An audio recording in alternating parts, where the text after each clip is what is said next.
Hello students, welcome to my channel. आज का हमारा टॉपिक है order of a group. Group हम पढ़ चुके हैं। ग्रुप क्या होता है एक बार थोड़ा सा रिवीजन कर लेते हैं। अभी हम एक प्रॉपर्टी यूज लेने वाले हैं। ग्रुप की जो प्रॉपर्टीज है वो यूज आएंगी। एक ऑर्डर ऑफ एलिमेंट भी करेंगे और ऑर्डर ऑफ ग्रुप भी करेंगे और साथ में उसकी एक थ्योरम भी करेंगे। अगर कोई सेट है जी, उसमें एलिमेंट है अपना ए बी सी टाइप के एलिमेंट हैं, तो दो एलिमेंट, अच्छा इसके साथ ऑपरेशन एक बाइनरी ऑपरेशन जैसे स्टार है जो हमने पुराने वीडियोस में भी किया है। तो आप ये पुराने वीडियोस देखें, इससे आपको और क्लियर हो जाएगा। इसी वीडियो के साथ उसके लिंक भी दिए हुए हैं। अब आप ए और बी अगर इनको आप ऑपरेट करें इस बाइनरी ऑपरेशन को ए और बी पर, तो जो एलिमेंट मिलेगा नया वो न्यू एलिमेंट भी किस में होगा, जी में ही होगा। तो ये हमारी क्लोज्ड प्रॉपर्टी थी, इसको अभी हम यूज लेंगे।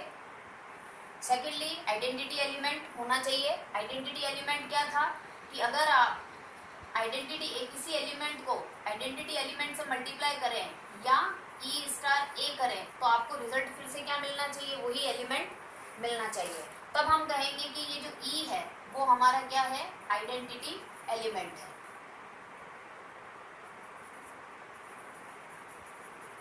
ये दो प्रॉपर्टी अपन आगे यूज लेंगे। ये हम थोड़ा सा रिवाइज कर लिया है। Now what is the order of a group. किसी ग्रुप का ऑर्डर क्या चीज होती है ये हमें सीखना है। सो सपोज जी स्टार एक एल्जेब्रिक स्ट्रक्चर है।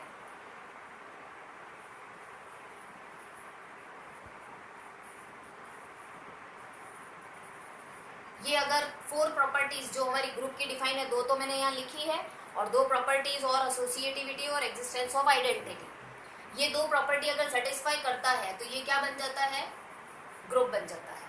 अब ग्रुप का ऑर्डर क्या चीज होती है, number of elements in a group is called order of group. Okay, so जितने नंबर ऑफ एलिमेंट्स हैं ग्रुप में, कितने एलिमेंट्स हैं वो हम काउंट कर लें तो वही क्या बन जाएगा, ग्रुप का क्या बन जाएगा, ऑर्डर बन जाएगा। तो बहुत सिंपल सी डेफिनेशन है ये। अगर जी में फाइनाइट नंबर ऑफ एलिमेंट हैं तो हम कहेंगे ऑर्डर फाइनाइट है, और अगर जी में इनफाइनाइट नंबर ऑफ एलिमेंट्स हैं तो हम कहेंगे कि इसका जो ऑर्डर है वो क्या है, ग्रुप का ऑर्डर इनफाइनाइट है। फॉर एग्जाम्पल 1, -1 और मल्टीप्लाई का ऑपरेशन। तो ये जो हमने लिया है एल्जेब्रिक स्ट्रक्चर, ये ग्रुप होता है और इसकी जी में, जी कौन है, 1, ये वाला सेट। तो इसमें एलिमेंट क्या है, 1 - 1, तो इसमें कितने एलिमेंट है, 2। So order of G equal to कितना हुआ, इस ग्रुप का ऑर्डर कितना हुआ जिसमें इतने एलिमेंट है, इसमें एलिमेंट कितने हैं, 2। तो order of G equals to कितना हो गया, 2। ठीक है। Now order of an element of a group, order of an element of a group, कि किसी ग्रुप के एलिमेंट जो हैं उसका ऑर्डर क्या चीज होती है। ठीक है, तो suppose A belongs to G, तो ये आप डायग्राम देख लें साथ में कि A जो है वो किस में है, G में है। Then for A belongs to G,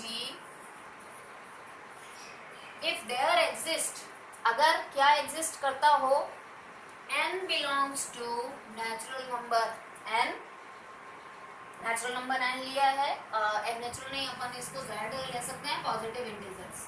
ठीक है, नेचुरल नंबर में 0 नहीं आता है, यहाँ अपना 0 भी अलाउड है। तो ये पॉजिटिव इंटीजर हो जाएगा N अपना। तब AN इक्वल्स टू अगर E आ जाए तब हम कहेंगे कि order of A equals to कितना है, N है। फिर से समझिए इस डेफिनेशन को। A बिलोंग्स टू G, हमने एक एलिमेंट A लिया है G में। A बिलोंग्स टू G के लिए क्या प्रेजेंट हो, एक ऐसा N प्रेजेंट हो। अच्छा, ये जो N है वो सबसे कम होना चाहिए, लीस्ट। ये मैं अभी आपको एक्सप्लेन करूंगी। लीस्ट होना चाहिए तो अगर ये लीस्ट है तब हम क्या कहेंगे कि ए को अगर n पर हम लगाएं और अगर उसका रिजल्ट हमें ई कौन है हमारा आइडेंटिटी एलिमेंट, अगर हमें फिर से आइडेंटिटी एलिमेंट मिल रहा है तब हम कहेंगे कि जो एलिमेंट है उसका ऑर्डर कितना है n। इसका एक एग्जाम्पल देखते हैं। For example 1 -1 iota minus iota, और यहाँ हम ऑपरेशन ले लेते हैं ऑर्डिनरी मल्टीप्लिकेशन। ये हमने मल्टीप्लिकेशन का ऑपरेशन ले लिया है। अब इसका आइडेंटिटी एलिमेंट कौन होता है, तो वैसे भी अपने को पता है मल्टीप्लाई के ऑपरेशन के लिए आइडेंटिटी एलिमेंट कौन सा होता है, आइडेंटिटी एलिमेंट होता है 1। तो 1 अगर आइडेंटिटी एलिमेंट है तो हम क्या करेंगे, जैसे हमको निकालना है ऑर्डर आयोटा का। What is the order of iota, order को हम थोड़ा सा ऐसा स्लांटेड ओ लिखते हैं इस तरह से कि आयोटा का ऑर्डर क्या है। तो हम क्या करेंगे, आयोटा पे पावर 1 लगाएं तो कितना मिलेगा आयोटा, आयोटा पे पावर 2 लगाएं तो कितना मिलना है -1, आयोटा पे पावर 3 लगाएं that is iota square into iota, that will be minus iota, और आयोटा पर अब पावर 4 लगाएं यानी आयोटा स्क्वायर एंड स्क्वायर। तो iota square is -1 and square that is equal to 1। That means क्या हुआ कि अगर हम आयोटा पे 4 पावर लगाएं तो हमें रिजल्ट क्या मिलता है 1, और 1 ही इसका कौन सा एलिमेंट है आइडेंटिटी। तो ये हमारे लिए किसका काम कर रहा है n का। इससे कंपेयर करें इस डेफिनेशन से इसको कि an इक्वल टू ई, तो हमें भी a कौन है हमारा यहाँ पर i, तो order of i is equals to कितना मिला आपको, i का ऑर्डर कितना मिल गया 4, पावर कितनी है यहाँ देख लें 4। तो इस तरह से इस सेट के सारे ही एलिमेंट का आप क्या निकाल सकते हैं, ऑर्डर इस तरह से निकाल सकते हैं। तो इसका ऑर्डर आप ट्राई कीजिएगा। डेफिनेशन हम एक बार फिर से लिख लेते हैं। G is a group, A एक एलिमेंट है G में, तब M उसका ऑर्डर होगा। जब हम क्या करेंगे, कब होगा ऑर्डर कि A to the power M equal to E हो, और M क्या होना चाहिए पॉजिटिव इंटीजर ही होना चाहिए, नेगेटिव पावर्स नहीं लेनी है। ओके, अब हम एक प्रीपोजिशन लिखते हैं जो ट्राइवली प्रूफ है। इस रिजल्ट को हम बार बार यूज लेंगे, ये एक इम्पॉर्टेंट रिजल्ट है, ये आपको काफी सारी थ्योरम्स में मिलेगा कि इफ am इक्वल्स टू अगर e है तो हम क्या लिख सकते हैं, then order of a is less than equals to m। ये बहुत ही इम्पॉर्टेंट रिजल्ट है कि हम अगर कह रहे हैं कि किसी एलिमेंट का ऑर्डर जो है वो क्या है m है, तो हम क्या लिख सकते हैं कि इसी बात को हम किस तरह से लिख सकते हैं कि a का जो ऑर्डर है वो m होगा या m से क्या होगा कम होगा। ठीक है, तो ये आपका एक रिजल्ट है इम्पॉर्टेंट जो अभी हम यूज लेंगे। Now theorem is the order of any integral power of a in a group G can't exceed the order of A। तो बहुत सिंपल सी बात है, ये क्या कह रहा है कि A एक एलिमेंट है और इसकी कोई इंटीग्रल पावर, ये इसकी एक इंटीग्रल पावर हो गई, इसका जो ऑर्डर है वो ऑर्डर कभी भी ज़्यादा नहीं हो सकता है किससे, एलिमेंट A के ऑर्डर से। तो हमें अल्टीमेटली ये प्रूव करना है कि A की किसी भी पावर का जो ऑर्डर है वो A के ऑर्डर से ज़्यादा कभी नहीं होगा, तो या तो वो लेस होगा और या फिर क्या होगा इक्वल होगा। अब इसका प्रूफ देखते हैं हम। लेट G, वो आप सब लिख सकते हैं कि G एक ग्रुप है, वो आपको ऑलरेडी गिवन है, ये आप लिख लें। आइडेंटिटी एलिमेंट ले लें कि E belongs to G is identity element. Group है तो डेफिनेटली आइडेंटिटी एलिमेंट भी होगा।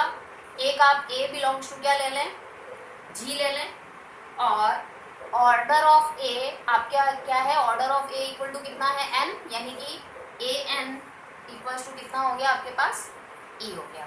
ठीक है, तो ये तो डेफिनेशन से आया, आपकी डेफिनेशन यही कहती है ओके कि अगर ऑर्डर हम लिख रहे हैं n का तो इसको हम अगर हम ए पे एन पावर लगाएं तो रिजल्ट क्या आना चाहिए, ई आना चाहिए। अब इसके बाद एक बहुत छोटा सा हमको पहुंचना है इंटीग्रल पावर में, तो आप बनाएं ग्रुप जी, एक एलिमेंट ए है।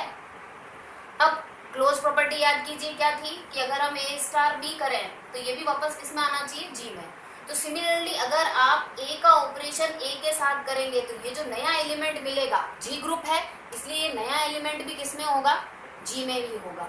इसी तरह से आप ए को 3 बार करें ऑपरेट, अगर आप 3 टाइम्स ऑपरेट कर रहे हैं तब भी हम क्या कहेंगे कि जी ग्रुप है, तो ये जो 3 पावर्स है ये भी किस में बिलोंग करेगी, जी में बिलोंग करेगी। तो हम क्या लिख सकते हैं कि since A belongs to G then A square, A cube and so on, ये जो हैं अप टू कहाँ तक, ए के तक, हमें ए के तक चलना है, ये भी किस में होंगे, सारे जी में होंगे। ओके, तो अब हम चेक करते हैं कि ए के पर अगर हम पावर एन लगाएं तो क्या होता है। तो it will be a k N, इसको हम पावर रूल से एन के लिख सकते हैं, और लाइकवाइज हम इसको लिख सकते हैं इस तरह से। तो ए के पावर एन इक्वल्स टू, अब यहाँ से देखें number first A N equal to कितना है, ई, तो यहाँ पे कितना लिख लेंगे आप, ई, और आइडेंटिटी की आप कितनी भी पावर लगाए फिर से आपको एलिमेंट क्या मिलना है, identity, and it will be a k n. अब आप यहाँ से देखें इसका मीनिंग क्या हुआ, इसका मीनिंग हुआ आपका ऑर्डर ऑफ ए के is less than equals to N. ये हम किससे लिख पा रहे हैं, इस प्रीपोजिशन से। ये जो रिजल्ट है अभी मैंने बताया, ये बहुत ही इंपॉर्टेंट रिजल्ट है कि अगर ऐसा लिखा है तो उसको हम इस तरह से लिख सकते हैं। तो ये इस तरह से लिखा है तो इसको हम कैसे लिख सकते हैं, इस फॉर्मेट में लिख सकते हैं। तो ऑर्डर ऑफ ए के is less than equals to क्या आ गया, एन। अब एन किसका ऑर्डर था, एन आपका किसका ऑर्डर था, एलिमेंट ए का, दैट मीन्स ऑर्डर ऑफ ए के is less than equals to order of a. ये प्रूव हो गई थ्योरम। तो इस थ्योरम की इम्पॉर्टेंट पॉइंट क्या है इसमें ये सब लिखने के बाद, जो गिवन है वो लिखने के बाद इम्पॉर्टेंट चीज होती है ये विजुअलाइज करना कि आपको ए की पावर के इंटीग्रल पावर में जाना है। दैट मीन्स आपको क्लोज्ड प्रॉपर्टी यूज लेके इस तरह का स्टेटमेंट लिखना है, तभी आप इसकी इंटीग्रल पावर में पहुंचेंगे। तो लाइकवाइज आप इस तरह से ऐसे कंसेप्ट, सिमिलर कंसेप्ट से अलजेब्रा को बहुत अच्छे से कर सकते हैं। और नए वीडियोस के लिए चैनल को सब्सक्राइब करें। Be analytical and innovative. Thank you very much.